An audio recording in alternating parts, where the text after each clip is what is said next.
everyone, welcome to the Monster Report, a show highlighting those entertaining creatures of film history. I'm your host, Nick Adam Poling, and today, while we're waiting on the Godzilla vs. Space Godzilla review to go up on YouTube, I figured we'd show off a little bit more of the collection. So, today we've got a banana box full of Laserdisc movies to show off today. Let's get started. To start off, I'd like to show off a little bonus, actually, before we get to the Laserdiscs. These are not Laserdiscs. If you're out there and you've never seen these before, these are called CED, which is written there at the bottom of the disc here. This is what's called capacitance electronic disc, or disc system. This is a little bit different than a Laserdisc because that's actually a case that holds a disc, but you actually don't open this case. This actually goes inside the player, like so, and the player itself pulls the disc out of the case. You remove the case, the player has the disc, and it starts playing one half of the movie. And then the other side of the disc also has another part of the movie. So let's say this were one disc. This is actually a two-disc CED version of Close Encounters. You'd actually put the case back in the player, pull it out, flip it over, pop it back in, and then the player starts playing the other side of the disc. You actually never touch the disc at any point with these CEDs. So they're interesting collectible items that obviously aren't made anymore. I didn't see many of these on the market growing up, and I only recently had discovered these looking at flea markets and such. And this is one of my favorite films. I know it's not necessarily monsters, we're talking more about aliens in this film, but since it takes place partially in Indiana, even though they never shot any scene in Indiana, Muncie, where I went to school, where I went to college anyways, Close Encounters, this is probably the one film that I own in every single format. I own it on CED, Laserdisc, Blu-ray, DVD, VHS tape, about everything. This is a great film. CED doesn't have the best picture quality, I will say that. So it's definitely, if you're going to be a CED collector, you're not collecting because of the picture quality. It's pretty poor, but it's a collectible item because they aren't being made anymore, and you get kind of a different perspective on some of the art that was part of this movie. Here's another CED that was found at a flea market, Fantastic Voyage. Again, not really dealing with monsters, but going inside of the human body. This is a one-disc CED. Some interesting artwork on the back there. So just again, for the collection, I also own Fantastic Voyage on probably a little bit of every format. I don't think I own it on Blu-ray yet, but yeah, great film, great classic. Now, let's start getting into Laserdisc, but I don't mean to be disingenuous. This is not a Laserdisc. We will get to the Laserdisc, I promise, but this is a vinyl album of the 1970s King Kong, Dino De Laurentiis version, but this is the soundtrack by John Barry on vinyl. What's cool about this soundtrack is it's got some really cool inserts. So there's Jessica Lange being held by the mechanical Kong hand. We've got this really cool poster on the inside too.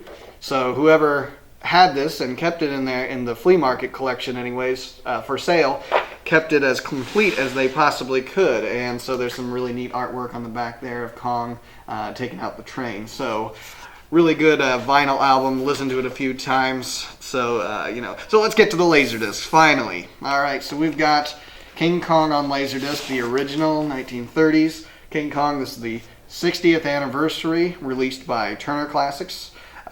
So what's really cool about this is it actually does have chapters. Laserdiscs didn't always have chapter markers, maybe they just had time markers, and you could fast forward. Laserdiscs are also cool because you can fast forward through that FBI warning at the beginning, and there were no menus like you had on DVDs, but you could fast forward through anything, and Laserdiscs are cool because of that reason. They're also cool because, of course, if you look at the disc, it's enormous, just huge compared to a DVD. So King Kong, since it's, of course, kind of what started a lot of things for the monster films, the giant monster films especially, that's one I had to have in the collection. But they had several different versions. Here's the Criterion collection of Kong. What I really like about this version is it actually has commentary on it. So this is actually a rare thing for Laserdisc. They didn't always have an alternate audio track of commentary. So since this is Criterion, they actually do have commentary laid down, and I'm looking this up actually as we are speaking, by Ronald Haver. and it is feature length, so it actually is on both sides of the disc. And so I've actually converted this over to DVD so I can watch it a little bit more regularly on a DVD player, because getting the Laserdisc player out every time to watch on the TV isn't always as convenient. So this is one I definitely converted. Some Jules Verne, Journey to the Center of the Earth. This is the one with Pat Boone and James Mason. Not a fantastic film. I didn't mind it. I do like it. It's got some monsters in it. A lot of it's more of the compositing. But this one is in widescreen, and that's also something that Laserdisc sported where VHS kind of lacked in, is being able to show something in letterbox or widescreen edition. So we've got some other classic monsters coming at you here. Had to have a version of Frankenstein, of course. This one, very similar to the DVDs that were released. It's been restored. It's got some better picture quality, of course, than some of the earlier releases of Frankenstein. But definitely one for the collection, because Universal Monsters, also were sporting a lot of great things that were happening during that time too. Back to Universal, we've got Boris Karloff again. He was Frankenstein. He was also the Mummy, and so great copy of this, also released by MCA Universal, essentially. Got Young Frankenstein. Still dealing with monsters, still had a monster in it. It was dealing with the Frankenstein monster, starring Gene Wilder here. This is probably one of the best comedies of all time, so if you haven't had the chance to see Young Frankenstein, find it, watch it. You will not be disappointed. So getting away from the classic monsters into something a little more modern. This is making news these days, Jurassic Park, because we're going to get the new Jurassic World soon. This Laserdisc is cool because it's got some really cool artwork on the inside, some press release photos. It does have chapter markers. This is a 2-disc Laserdisc edition, so you'll be watching 4 sides of this. It's 2 hours and 7 minutes long. So really like how that opens up. It is shown in letterbox. And a little bit of artwork on the back, some publicity photos as well. So some things that you never really got on the VHS releases, or even the now DVD releases. James Cameron, of course, is always good with everything that he does. I've never been really disappointed in any of his work. And so going back to the 1980s, we have Aliens. Not much going on the cover for this, nothing really different than what you would get from a VHS copy. In fact, I've got a VHS copy of this that actually has more art on the front rather than just the title. So not much really going on in the back there. We've got some publicity photos and we've got chapter markers. And but since it is one of my favorite films, this is definitely one I wanted to have. But since, of course, we've got this film now on Blu-ray, and it looks a ton better than what we had on this on Laserdisc and VHS copy and even DVD. Gotta have that as well. But yeah, really cool on the Laserdisc edition of that. More James Cameron. Going back again, we've got the classic 1980s Abyss. And I remember watching this as a kid and being really blown away by the visual effects, especially when you kind of had, this is debatable, but the first CGI creature, which is the water tentacle.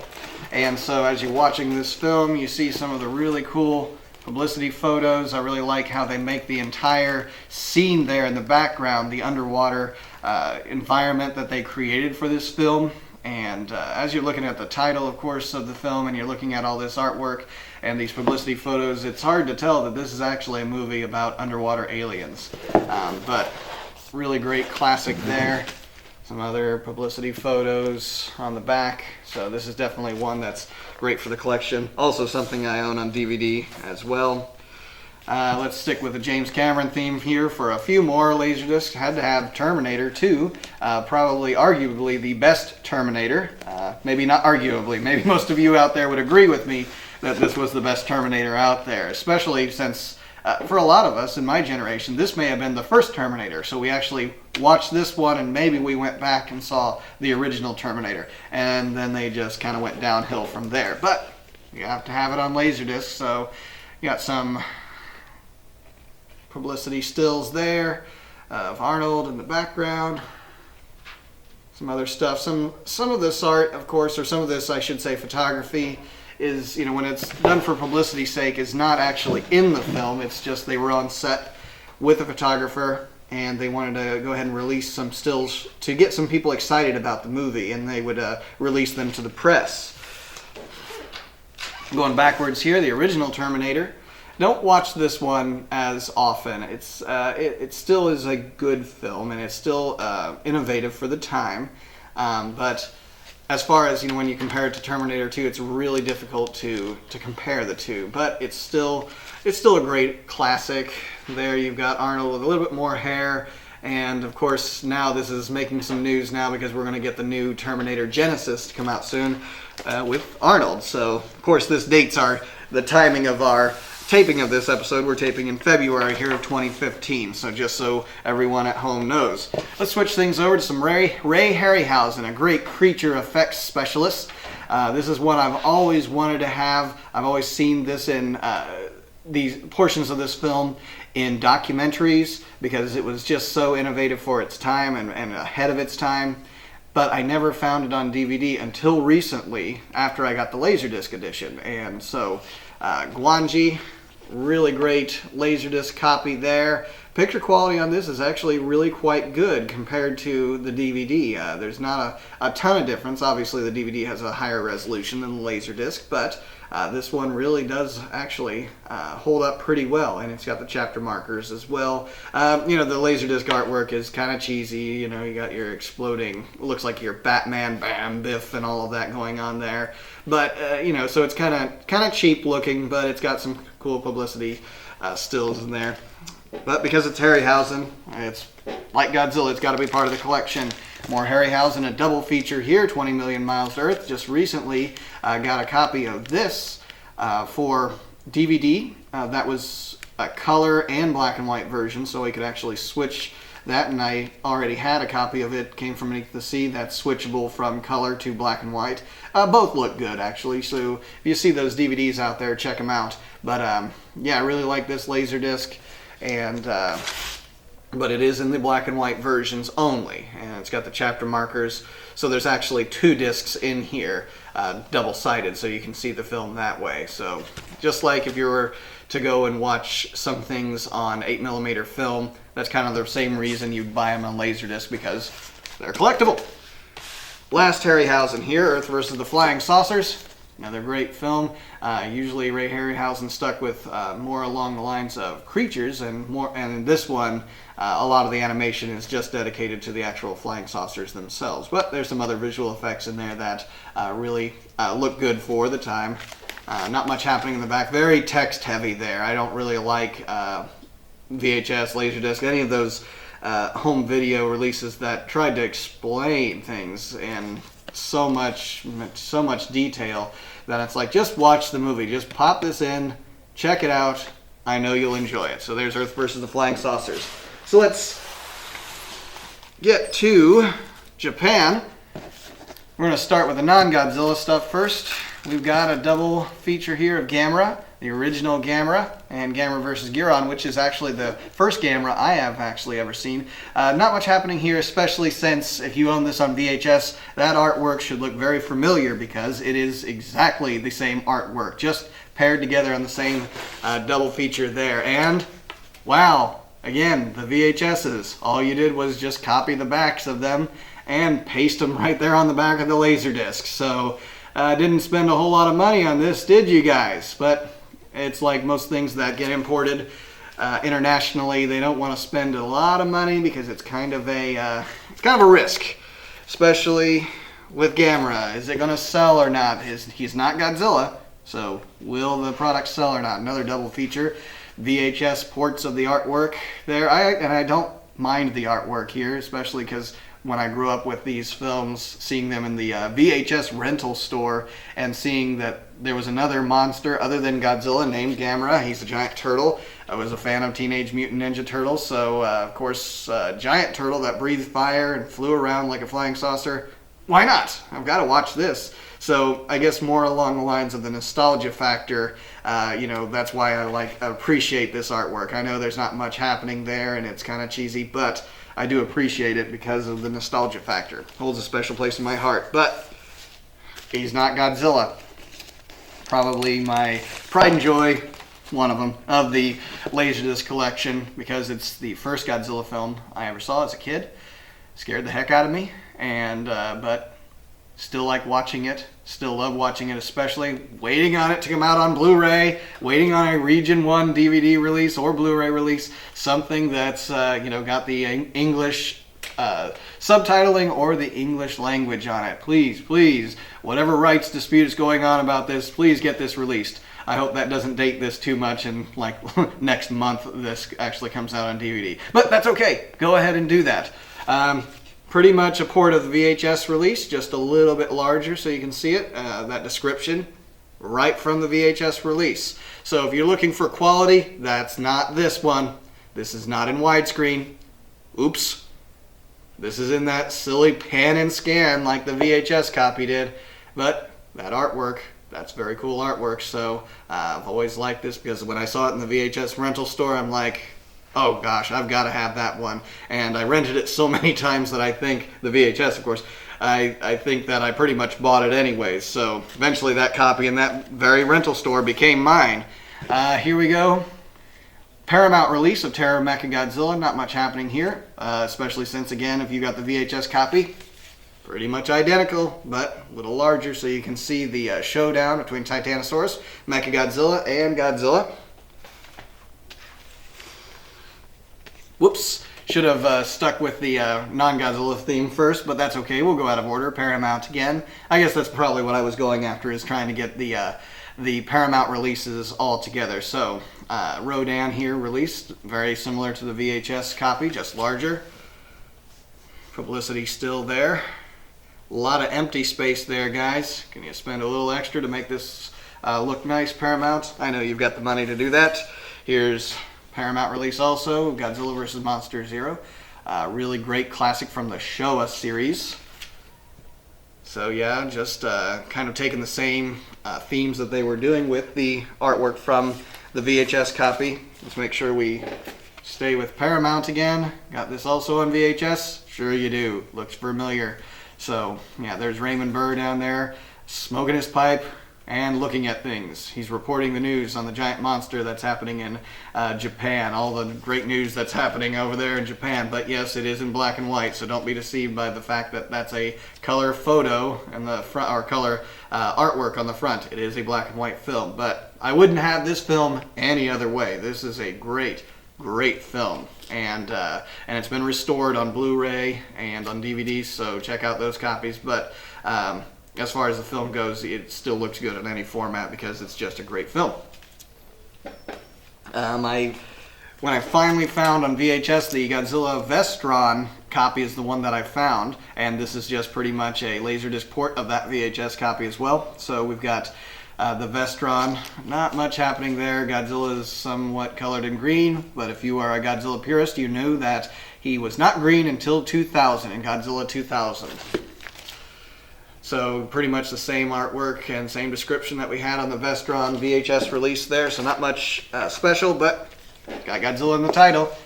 Very similar to the HBO release on VHS, because this is an HBO Dimension release of Godzilla vs. Biollante. We're seeing this now on Blu-ray, so that's fantastic, but there's some cool publicity photos there in the back. Godzilla and the Super X2 down there. Godzilla taking on his clone that's also a plant, a rose monster named Biollante. So love that artwork there going on. Now, from Japan actually, Japanese Toho Laserdisc, actually imported from Japan. So we've got Godzilla vs. Space Godzilla. I think that's some really great artwork. In fact, the artwork there and the photoshopping that they've done is quite a bit better than this movie, and you'll know that when you watch the Godzilla vs. Space Godzilla review coming out soon. Check out this channel for it. So, got some publicity photos there. Of course, we've got the Japanese language written there, so that makes this really cool. A collectible item, especially since now you can own this on Blu-ray, DVD, and but the fact is, it's got Godzilla in the title, and that's some good artwork there. Not a great movie, but some good artwork. Great movie here, though, and this cover has just about everything going for it there. We've got Godzilla, Batra, and Mothra on the cover for Godzilla vs. Mothra, or if you know the title that came out on DVD and Blu-ray, Godzilla and Mothra, The Battle for Earth. Again from Japan. I love seeing the fact that, you know, it came from Japan, so it's got those characters on the back to describe things, describe the chapter markers. Even though that both of these Toho Laserdiscs have no English subtitling or English language on them, it's still cool to see them in their original Japanese format. Not much editing went into making them ported for the American release. And then, I said earlier that I had the pride and joy was Godzilla 85, and maybe this is arguably another one of them. So, I don't know. You tell me in the comments below what you think. This is a Toho Laserdisc version of Godzilla vs. Mothra, or Godzilla vs. the Thing, or Mothra vs. Godzilla. I don't know. There's so many different titles. So, but found this one at G-Fest of 2014. I was really surprised that I found it in the vinyl albums, and it wasn't much, so I said I had to have it because I've seen this on eBay going for quite a bit, and just look at that. I mean, this really cool vertical artwork that it's going. Can't even, I gotta fill the frame with it as it goes. But what's cool about this is also, it's got a really cool insert there, publicity photos, publicity stills. A lot of this, if you see Stuart Galbraith's book, The Art of Japanese Monsters, you'll see a lot of these in there as well. So, but this is Godzilla vs. the Thing and, Godzilla vs. Mothra, the Japanese version and the international release on 2 different Laserdiscs. So this is definitely a cool one for the collection, but it also has a really cool insert there, and check out that spelling error, the Mai King of Mothra vs. Godzilla. The Mai King. Somebody lost their job that day, but oh well. Still a great movie, and you can overlook some of those things. Some great shots there of Godzilla and Mothra. Alright, thank you so much for watching today. Hope you appreciated looking at this collection. I'm going to have more collectible videos in the future, so stay tuned to this channel. So for Nick Adam Pulling, this has been The Monster Report.